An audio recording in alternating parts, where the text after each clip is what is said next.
Let's move on.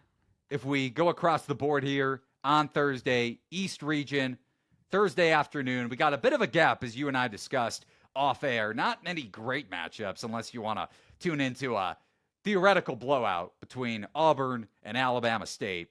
6-seeded BYU against number 11 VCU. I bet this one not on open, but I bet it on Monday afternoon. I was looking to get a 3.5. I didn't get -110, but I took the Rams at plus 3.5 over at BetMGM.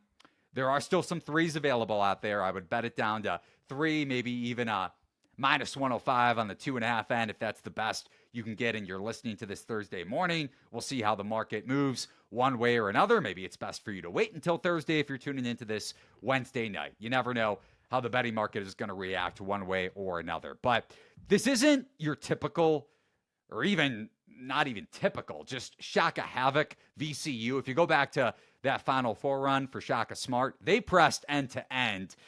VCU 82nd percentile per synergy when it comes to pressing to the half court line. So they do want to generate havoc and they do turn you over their fair share, but they're not pressing necessarily in transition rim to rim.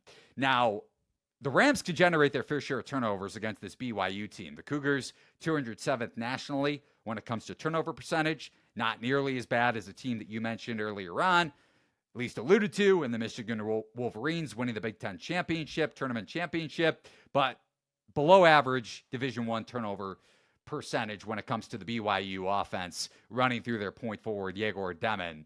And the other problem I have with BYU, three-point defense. They're giving up the 15th highest three-point scoring rate nationally. VCU saw a lot of three-point regression, especially in A-10 play. With Jack Clark, our guy from last year's Clemson team, transferred over to the Rams in the offseason. Max Shulga coming over with a head coach from Utah State. And Philip Russell, another mid-major transfer.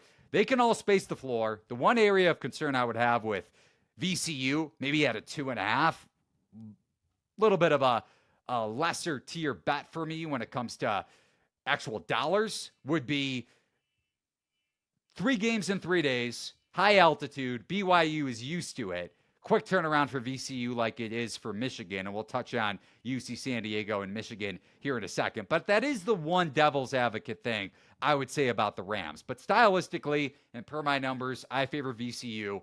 Again, I would bet them down to 3, and to a lesser degree, 2.5. Are you with me here, Anthony? I am. That's Jack Clark, pride of Philly high school hoops, by the way. I worry about the spot, right? Because I think we've debated and discussed off air even, and people have theorized, why is the Mountain West, and we'll include BYU, so bad in the tournament? And is it the elevation? Like when they play at elevation at home, they do well, and then they come down to these sea level places and they're not as good. Well, BYU doesn't have that problem because they're playing in Denver. And then also the turnaround is pretty quick for VCU to have to play a Thursday afternoon, traveling across the country. BYU, quick trip to Denver. So that part scares me, but everything in this matchup screams that this could just be a repeat of what we saw even Duquesne to a lesser extent due to BYU last year.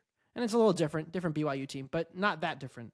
And I think VCU has all the ingredients to pull an upset. It's a coach I love.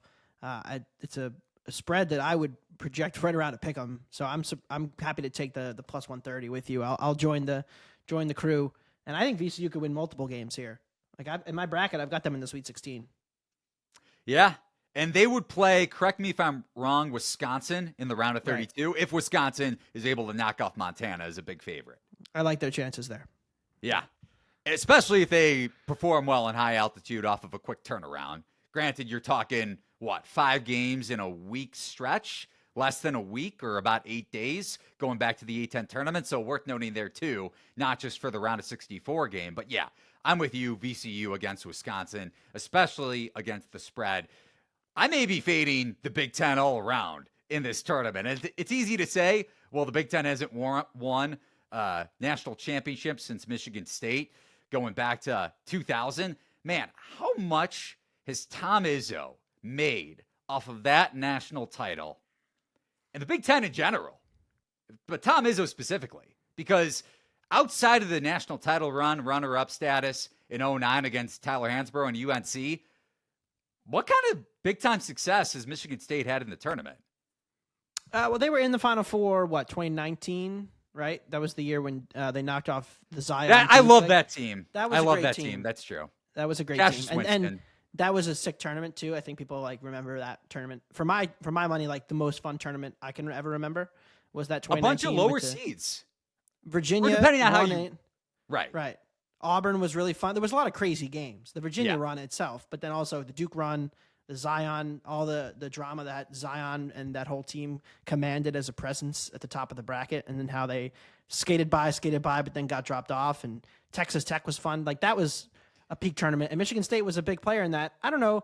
It seems to me that because the rest of the Big Ten has struggled, save for Purdue last season, it has almost amplified Izzo by comparison, because people are like, oh yeah, the Big Ten, but remember Tom Izzo's been to 4 or 5 Final Fours now. So I will say, not to play devil's advocate to my own individual take, but, and you remember this from when you used to watch college basketball heavily, not saying you don't, but at least going back to recent years, the Spartans transition offense, that's the one thing that if they're just running and gunning throughout the South region, they are much better, and the numbers spell it out, with Jeremy Fears at the point, a healthy Jeremy Fears, than with AJ Hogard.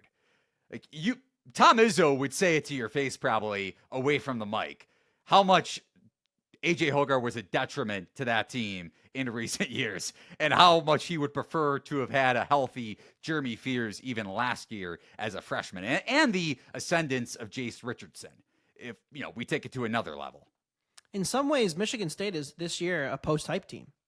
I mean, the last couple years, they were one of the bigger disappointments. And maybe, Kansas and Baylor getting those laudy rankings and having the impressive, recruiting rankings and transfer portal victories, whatever, they were maybe seen as bigger disappointments. But Michigan State, with the recruiting class they had coming in, they were supposed to be a lot better than they ended up being last year, going out in a blowout in the second round as an 8 seed. So in some ways, they come into the season now, there were almost no expectations, and they even fit the KenPom trend with the 0 for 39, teams that are not ranked preseason, who end up a 1 or a 2 seed, never make the Final Four, never happened before.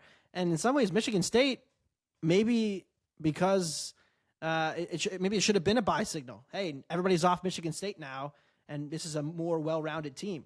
And I think it's an interesting case, even though I'm kind of short on Michigan State relative to the other teams in that region. Yeah, it's funny. We can make the case for why to like Michigan State, and the both of us will probably bet against them in the round of 32 and beyond.